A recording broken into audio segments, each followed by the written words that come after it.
Yeah, what I've told a number of people who otherwise would have testified here is that I understood you to say, if there's a spokesman for an organization, it's a party, go with that, and let's not encumber this with a lot of public comment. So it's in that spirit that I will read this statement. That's fine. In a presentation to PSC on one of these EIS meetings, a former councilman, Rich Crispo for Newcastle, stood up at the podium like I'm doing now, and he said to PSC, he said, you know, we in Newcastle don't see any benefit to this process or this project, and nothing but waste and destruction. This should really be called Energize Eastside, or Energize Bellevue. And from the testimony I heard here last night, I think it should be called Energize Downtown Bellevue.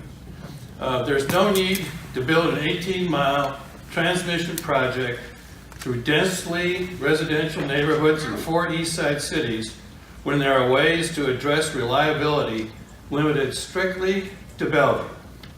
Now, Mr. Lockhart has already testified to one of these. There are Bellevue-only solutions available, and they're cheaper, more efficient, and above all, safer. One, build a peaker plant. You turn it on only when there's a rare event, probably will never be turned on.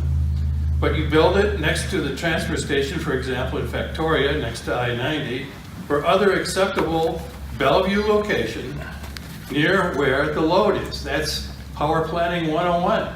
Bring it to where the need is. Don't build millions of dollars worth of transmissions lines so you can get that stuff from Arizona. No new transmission is needed for that.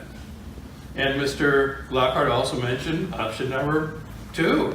There are unused lines or underused lines by Seattle City Light that exist on the east side. What they told PSE, and PSE thought, well, this is the end of it. They said, we would prefer not to share those lines because we might have future needs for them. And so that's what PSE in various meetings said, well, we tried and failed. In actuality, I have a letter that I sent to me by Seattle City Light, and it should be in the record, I don't have the exact number, where they said they never asked us for it. And there is this planning that's now a FERC requirement. If I'm a utility and I need your lines, you've got to cooperate with me. It's a national grid. You don't get to choose. So, and here's another thing. PSE passes the project safety buck to Olympus Pipeline Company, now owned by BP. Why isn't BP here telling us the project is safe and they support it? I actually have a letter that came, I believe, in 2014 from Kay West, then the project manager for the Olympus pipeline, and that by then, in those days, they were talking about possible lines, and the one that was in our neighborhood, I think, was MJ. She wrote me a letter saying it was Olympus's preference not to have the project run there because of safety and operational concerns, quote unquote. You have to wonder why nobody from Olympus is here to talk about this project. It is sadly ironic that by PSE's unnecessarily over-designing EE for an extremely rare emergency contingency, N8, it very significantly raises the risk of a pipeline explosion in a dense residential neighborhood. PSE was crying wolf beginning in 2013 about rolling blackouts happening here in 2017 and 2018. Those didn't happen and won't be a threat for decades to come, as Sense and CSEE experts have shown. Meanwhile, the Bellingham pipeline explosion did happen, and it's only because it happened in a thinly populated area that more people were not killed. Though that is of no solace to the families of the 3 boys who were killed.